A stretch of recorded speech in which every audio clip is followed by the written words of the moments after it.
يا ربي صل على محمد يا ربي صل عليه وسلم يا ربي صل على محمد يا ربي صل عليه وسلم يا ربي صل على محمد وافتح من الخير. Kita adalah menkirim syariah. Takbir. Allahu Akbar. Assalamualaikum warahmatullahi wabarakatuh. Waalaikumsalam warahmatullahi wabarakatuh.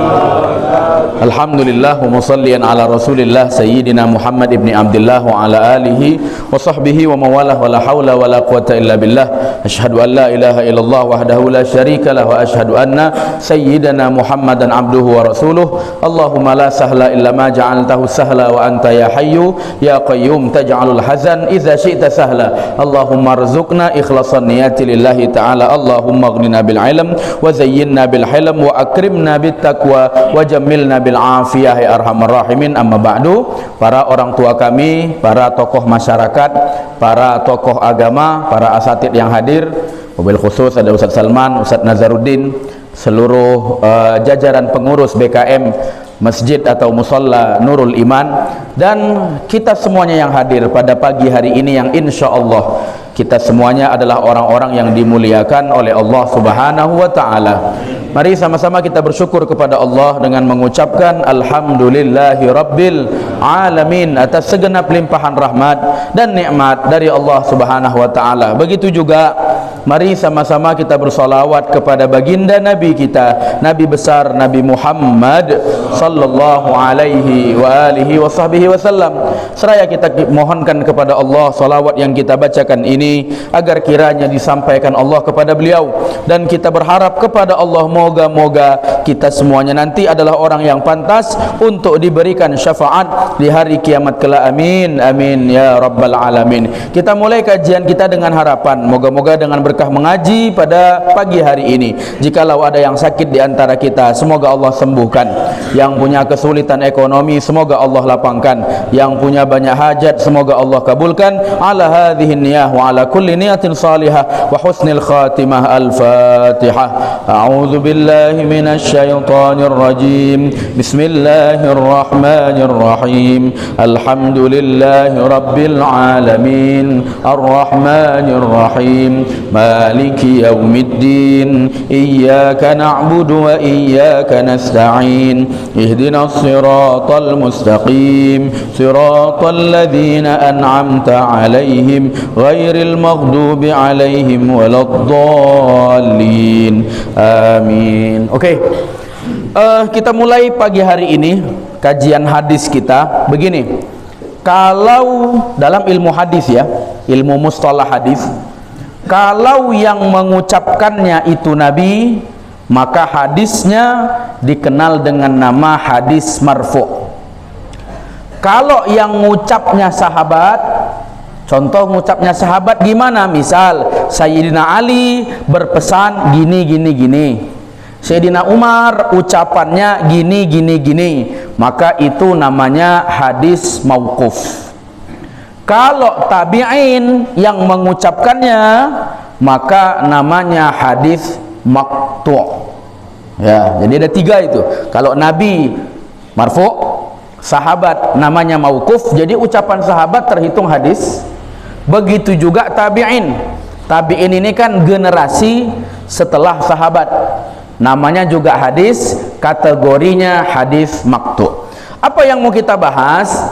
Andaikan kita ke Madinah, terutama berziarah ke makam Nabi Muhammad sallallahu alaihi wa alihi wasallam. Bagi yang belum pernah, moga-moga Allah sampaikan langkah kakinya ke sana. Bagi yang sudah, moga-moga tiap tahun bisa ke sana.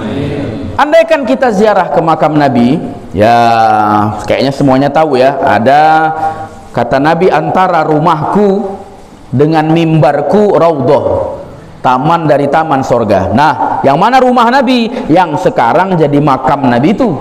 Itulah rumah Nabi dulunya. Dah, kalau kita ke sana ada 4 tiang. Lokasinya pas di depan makam Nabi. Di tiang-tiang tersebut ada sebuah tulisan. cuman bukan Quran. Ya, bukan Quran. Ya memang rata-rata di sana andaikan tulisan pasti ayat Quran. Tapi khusus di tiang itu yang ditulis bukan Quran, tapi sebuah syair. Kadang ada orang nanya, Ustaz, surat apa itu? Ayat berapa? Itu bukan ayat Quran. Itu orang kita kan gitu. Asal ada bahasa Arab dikiranya ayat Quran. Asal ada orang Arab ngomong dikiranya doa. Makanya diaminkannya. Nah, 4 tiang itu tertulis sebuah syair. Pertanyaan kita, syairnya itu ya khairu man dufinat dan seterusnya. Pertanyaannya, apa hebatnya syair itu sehingga sampai hari ini masih tertulis di depan makam baginda Nabi Muhammad sallallahu alaihi wasallam. Hadisnya dikenal dengan kisah Imam Utsbi. Imam Utsbi ini ulama di zaman tabi'in, termasuk pembesar ulama. Nah, yang meriwayatkan ini ada namanya ulama Abu Mansur, ada Imam Al-Baihaqi. Imam Baihaqi banyak, ada Sunan Baihaqi, ada Syi'bul Iman, itu karya Imam Baihaqi juga, hadis-hadis isinya. Begitu juga bisa kita temukan dalam tafsir Ibnu Katsir, mentafsirkan surat An-Nisa ayat 64. Begitu juga dalam tafsir Al-Baghawi, dan banyak kitab-kitab lainnya meriwayatkan hadis ini. Apa itu?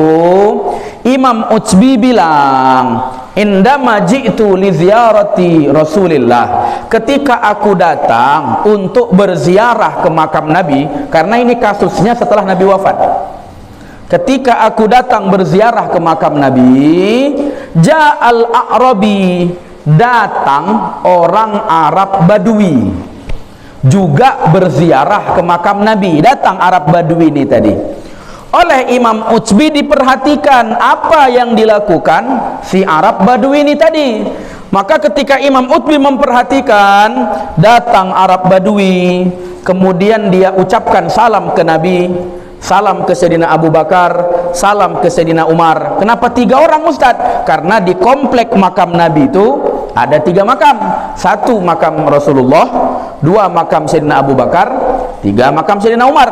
Setelah dia ucapkan salam, kemudian dia bacakan ayat Al-Quran, surat An-Nisa ayat 64. Dia bacanya nggak dari awal, dari pertengahan. Kata Allah, walau annahum izzalamu anfusahum ja'uka fastaghfirullah wastaghfara lahumur rasul lawajadullaha tawwabar rahim. Oke, apa makna ayat itu? Itu dia. Dan kenapa dibaca oleh Arab Badui ini tadi? Ayat itu maksudnya begini. Kita ini manusia yang banyak dosa apa enggak? Banyak kali. Bukan sekedar banyak kali. Dosa kita banyak. Udahlah dosa banyak, ibadah kita mana ada serius-seriusnya? Ya. Dosa banyak. Bapak-bapak lah ini, ketika mau bapak naik kereta, mau bapak naik mobil, sama aja, semua kita, nggak ada bedanya. Begitu lewat perempuan, cewek, naik kereta, apa namanya, celananya sepaha, kira-kira kita tengok apa enggak itu? Nah, itu dia. Ya. Kau tengok? Iyalah Ustaz, masa paha ayam nggak ditengok? Model kita gitu, pasti itu. Dah, mata tadi walhasil apa? Pasti melihat hal yang haram. Mulut begitu duduk sama kawan, pasti cepat kali gosipnya. Jadi bisa dimohon maaf, bisa dikatakan bergelimang dosa kita ini. Udahlah banyak dosa, ibadah kita mana ada serius? Sholat subuh tadi, ada khusyuk-khusyuk kali? Mana ada? Rakaat pertama kemana kita mikirnya? Betul, posisi kita ada sholat, raga kita sholat, mulut kita baca ayat. Pertanyaannya, pikiran kita kemana? Begitu takbir Allahu Akbar, kemana pikiran kita? Kok kemana rakaat pertama tadi? Wah, pikiranku ke Malaysia Ustaz. Belum buat paspor, udah pingin jalan-jalan ke Malaysia dah. Rakaat kedua, udah umroh aku. Iya, cepat kali. Model kita gitu. Waktu salam barulah balik lagi ke Kuala Namu pikirannya. Menunjukkan apa? Ibadah salat kita nggak ada khusyuk. Sedekah kita ada paten kali? Mana ada? Ingat ya, sedekah itu kalau bicara paten, sedekah ini ada 2, ada ikhlas, ada pantas. Ada ikhlas, ada pantas.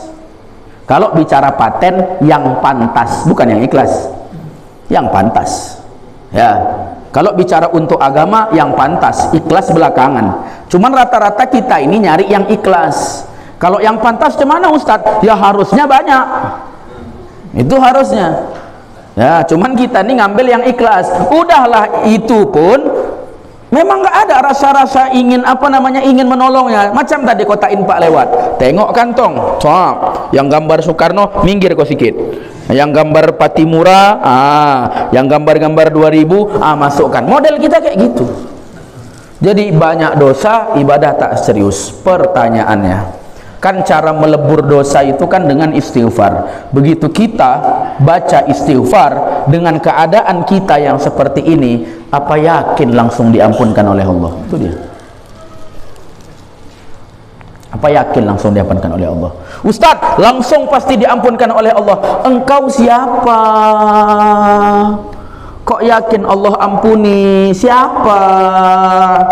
Ayat bilang menunjukkan kita ini kalau berdoa kepada Allah karena banyaknya dosa, ibadah yang gak serius, tipis kabulnya kepada Allah, tipis. Ayat bilang bagaimana? Ja'uka, datang kepadamu Muhammad. Ya. Jadi bagaimana caranya? Kalau kita, ya Allah ampunkan dosaku, ya Allah kabulkan hajatku, tipis kabulnya. Kenapa? Keadaan kita. Cara paling cepat bagaimana? Datang kepada Nabi. Datang kepada Nabi. Fastaghfirullah, minta ampun kepada Allah. Wastaghfara lahumur rasul. Nabi mintakan ampun kepada Allah untuk mereka, untuk kita. Kalau Nabi yang mintakan ampun untuk kita, ya Allah ampunkan dosa wa Udin itu, kalau Nabi kira-kira kabul apa enggak?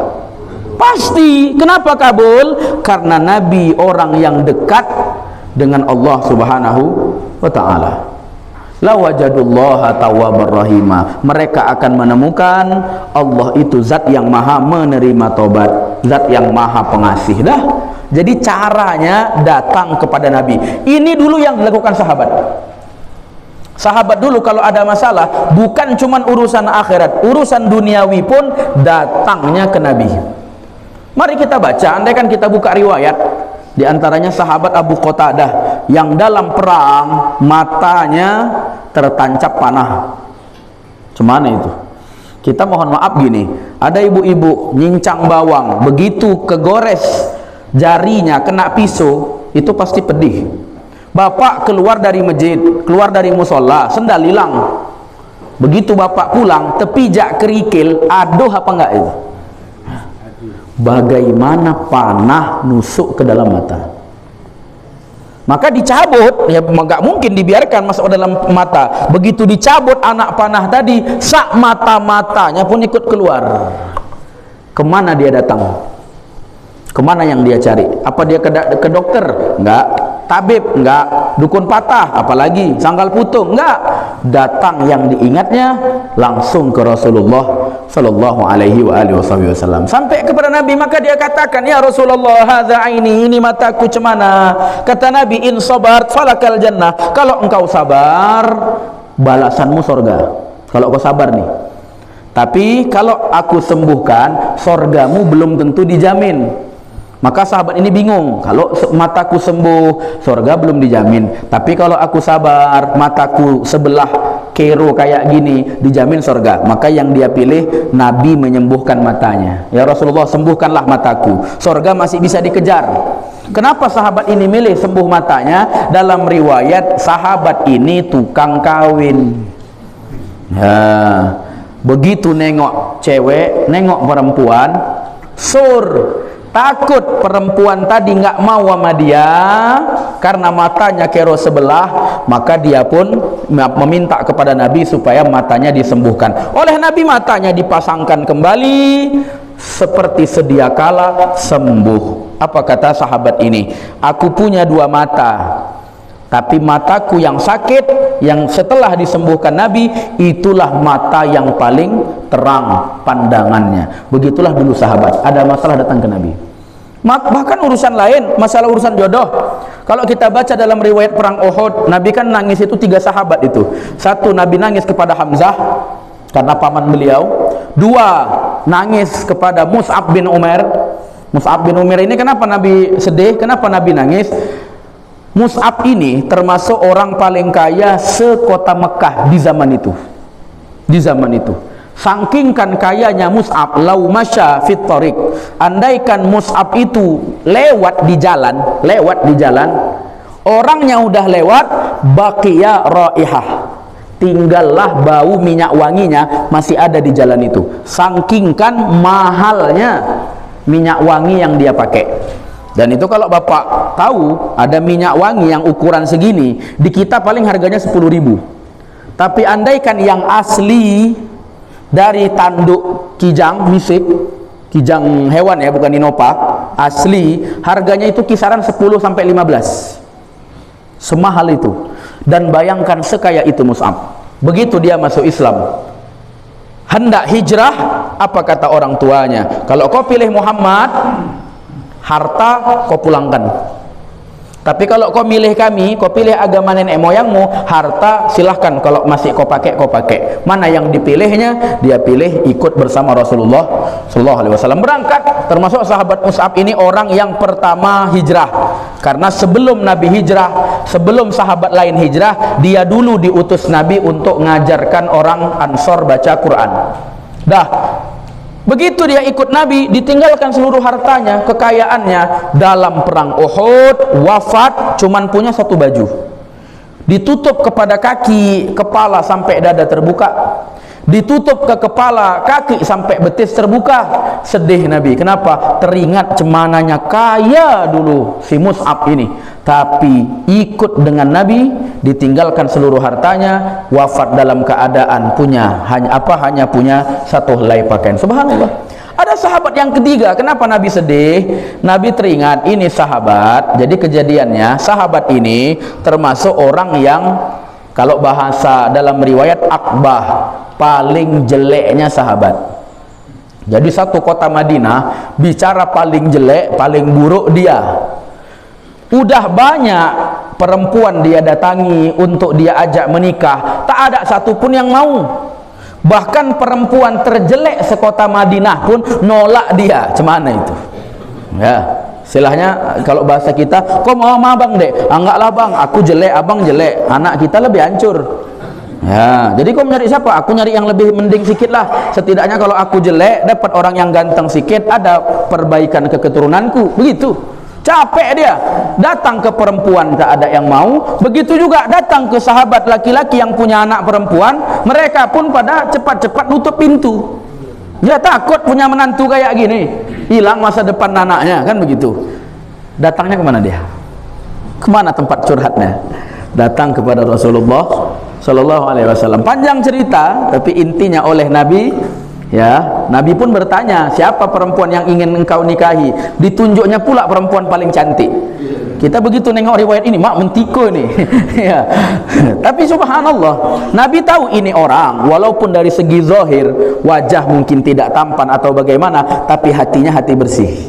Hatinya bersih. Oleh Nabi ya udah, ya singkat cerita, walhasil menikahlah si sahabat ini. Kemudian pas setelah menikah, hendak malam pertama, datang panggilan perang. Buru-buru dia ambil pedang, nggak jadi, dia belum merasakan nikmatnya suami istri.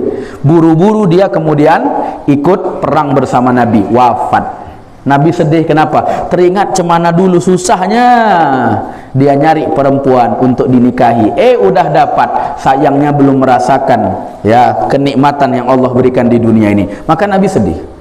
Benar banyak riwayat lain, sahabat urusan ekonomi, masalah apa aja datangnya kepada Rasulullah sallallahu alaihi wasallam, apalagi urusan akhirat ya.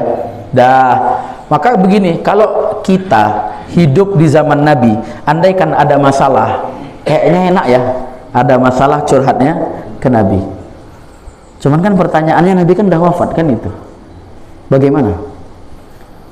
Ini juga lah yang dilakukan si Arab Badui ini tadi. Kejadiannya Nabi udah wafat. Datang dia ke makam Nabi, dia bacakan salam, dia bacakan ayat itu. Setelah itu dia katakan, ya Rasulullah, ji'tu kali hadhil ayah. Rasulullah, aku datang kemari karena aku baca ayat ini. Setelah dia katakan itu, sebelum dia berdoa, dia bacakan qasidah ya khaira man dufinat bilqa'i a'zumahu. Bagi orang yang mungkin belajar pesantren atau nyantri, ini ilmu syair. Syair itu pasti pakai nada, dan ada istilahnya ilmu arut. Baharnya ini bahar basit. Kalau mau dilagukan, irama nadanya sama kayak qasidah burdah. Maulaya salli wa sallim daiman abada ya Rabbi bil Mustafa balligh maqasid. Nah, ini sama riwayatnya. Ya khairaman dufinat bilqa'i a'zumahu. Ada 4 syair itu. Ya khairaman dufinat, apa artinya? Wahai sebaik-baik orang yang dimakamkan bilqa'i, di lembah ini, a'zumahu, betapa mulianya. Fataba min tibihinnal qa'u wal akamu. Tempat-tempat, batu-batu, lembah-lembah menjadi tempat yang indah, tempat yang wangi. Sebab apa? Sebab adanya engkau di situ. Andaikan kita bicara Mekah Madinah, Mekah itu kenapa kita katakan menjadi tempat penting? Ya, satu, karena di situ ada Ka'bah. Dua, ritual haji dan umroh dilaksanakan di sana. Tapi andaikan bukan karena Nabi yang mengatakan sholat di Masjidil Haram pahalanya 100.000 kali, niscaya orang lebih ramai di Madinah ketimbang di Mekah. Kenapa bisa kita katakan begitu? Teringat Sayyidina Umar ketika beliau tawaf, lalu beliau mencium Hajar Aswad. Apa kata beliau? Hajar Aswad, kau bukan siapa-siapa. Kau bukan siapa-siapa. Andaikan kalau bukan karena kulihat dulu Nabi menciummu, nggak bakal kucium engkau. Karena Sayyidina Umar melihat Nabi mencium Hajar Aswad, maka oleh Sayyidina Umar dicium juga Hajar Aswad. Jadi Sayyidina Umar nyium Hajar Aswad bukan pengen ketarik dosa tadi kayak magnet, enggak begitu. Tapi karena melihat Nabi mencium Hajar Aswad. Ya sama.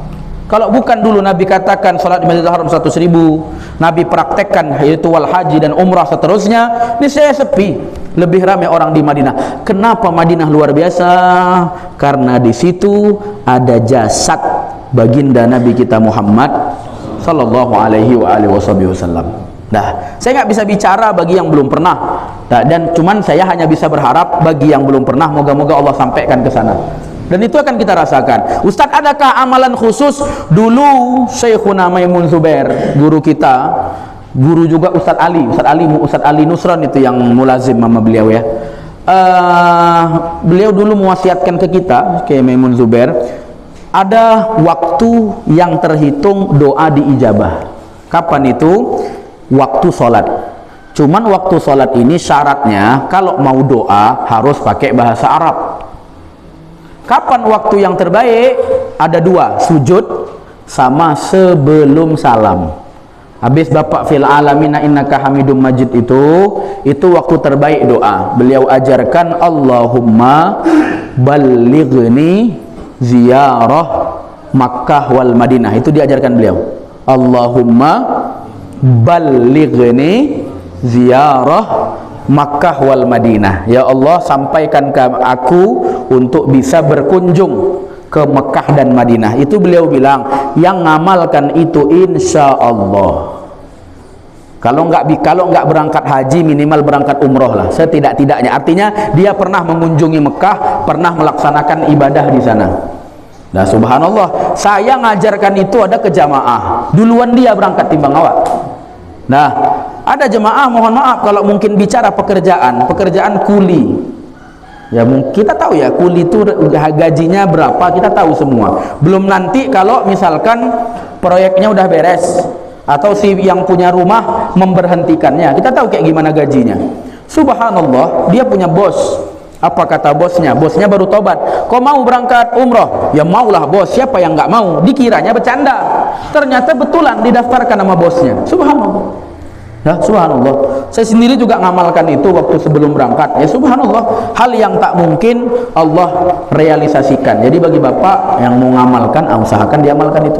Allahumma Ballighni ziyarata Makkah wal Madinah. Itu singkat pendek, usahakan diistiqomahkan setiap sebelum salam. Oke, dah setelah dia bacakan, ya Rasulullah aku datang karena baca ayat ini, dia bacakan syair ada 4 bait isinya memuji Nabi.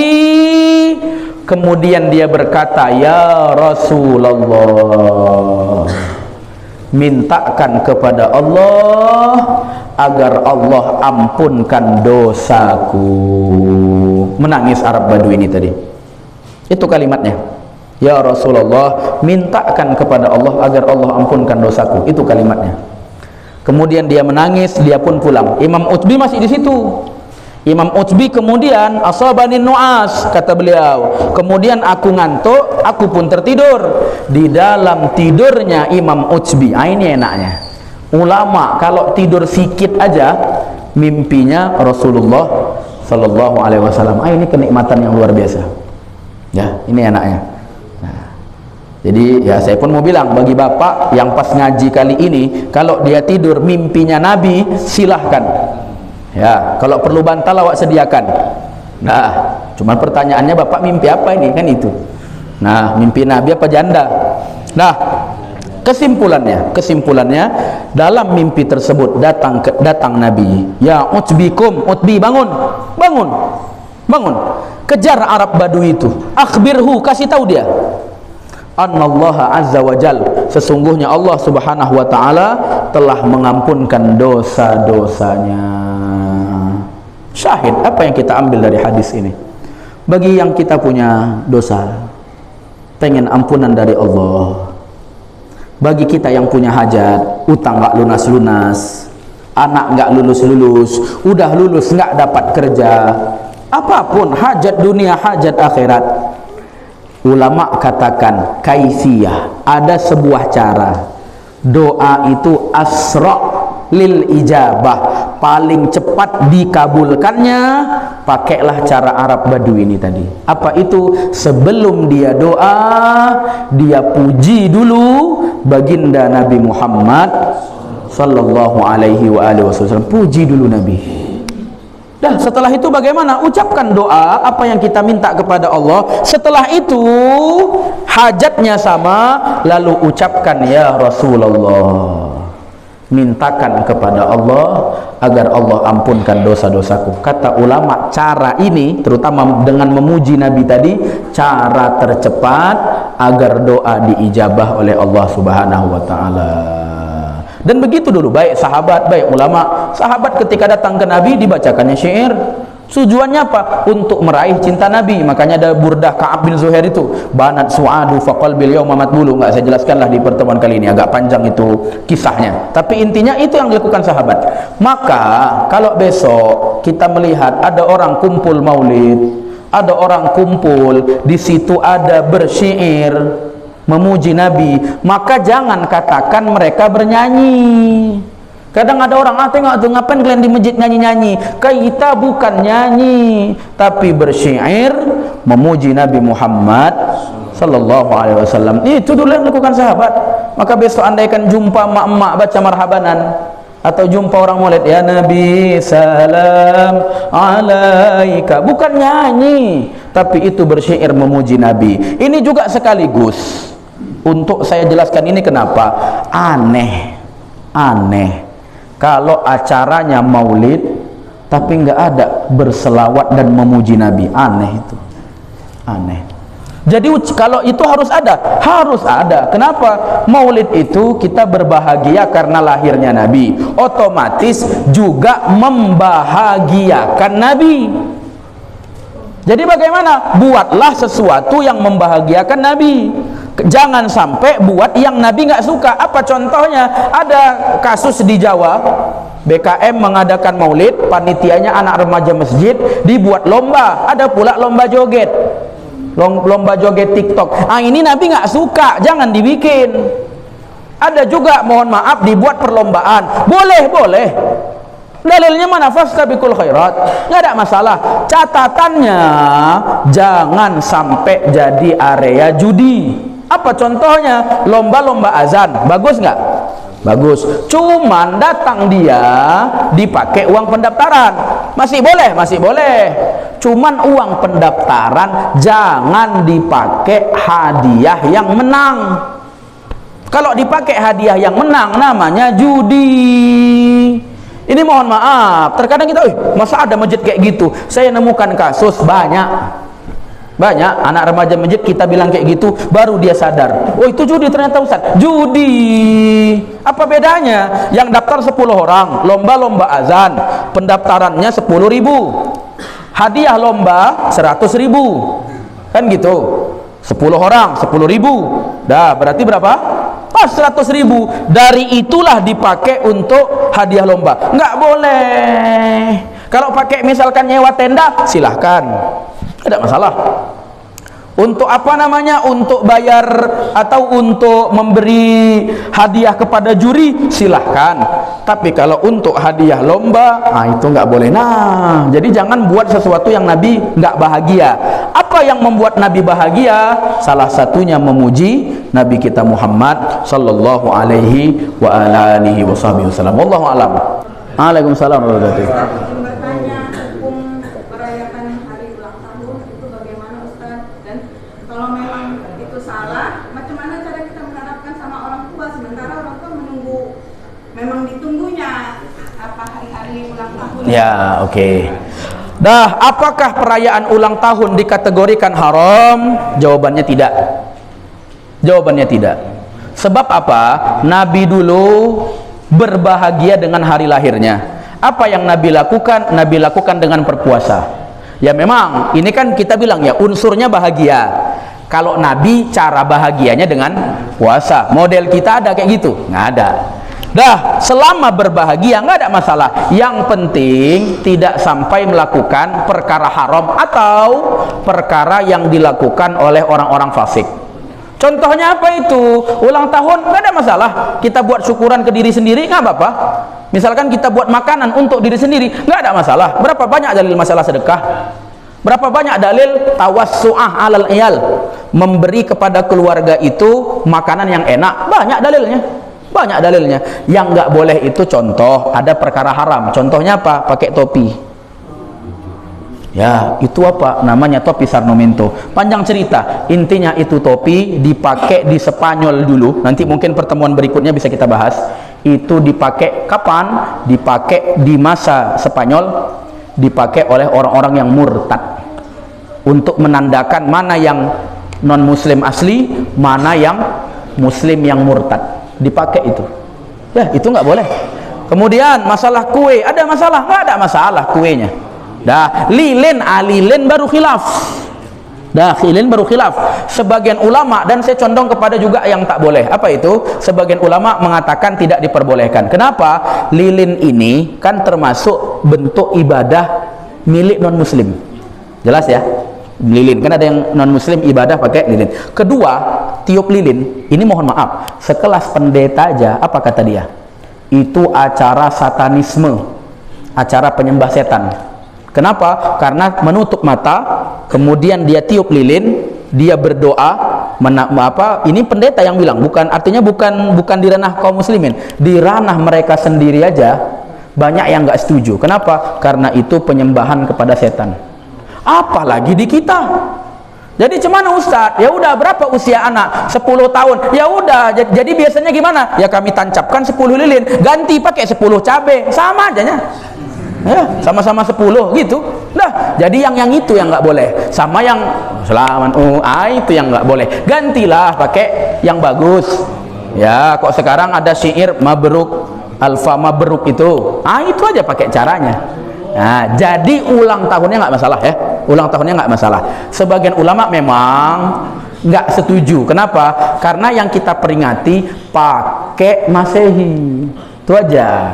Afdolnya pakai apa? Pakai Hijriah. Nah, insya Allah nanti di pertemuan berikutnya bulan 11 akan kita bahas satu tentang masalah menamakan anak, ya. Dua tentang masalah ulang tahun secara Islam bagaimana, dan andaikan kita buat apa yang harus kita lakukan, nah, supaya tidak masuk ke area keharaman. Insyaallah cuman intinya secara singkat boleh ya. Yang penting jangan sampai ada unsur perkara haram yang kita lakukan. Wallahu a'lam. Mari kita tutup dengan doa a'udzubillahi minasyaitonirrajim. Bismillahirrahmanirrahim. Alhamdulillahirabbil alamin. Allahumma shalli wa sallim ala sayidina Muhammadin wa ala alihi washabihi ajmain. Allahumma sallimna wal muslimin wa afina wal muslimin wa afu 'anna wal muslimin wa qina wa yahum syarra masa'ibid dunya waddin. Allahumma ansur ikhwanana fi Palestin. Allahumma ansur ikhwanana fi Lubnan. Allahumma ansur ikhwanana fi kulli biladil muslimin. Allahumma kfina wa yahum syarra zalimin. Allahumma kfina wa yahum syarra masa'ibid dunya waddin. Allahumma ja'al wa awsil thawaba ma jalasna min ta'lim wa min at-ta'allum hadiyatan wasilah wa rahmatan nazilah wa barakatan syamilah ila jami'il muslimin wal muslimat khususan walidina wa aidan khususan Diana Bangun binti Allahumma ighfir lahum warhamhum wa'afi mahum kadzalika li sairil muslimin wal muslimat bi rahmatika ya arhamar rahimin. Rabbana atina fid dunya hasanah wa fil akhirati hasanah wa qina azabannar. Sallallahu alaihi wasallam wa ala Muhammadin wa ala alihi wa sahbihi ajmain walhamdulillahi rabbil alamin. Demikian, mohon izin mohon maaf. Assalamualaikum warahmatullahi wabarakatuh.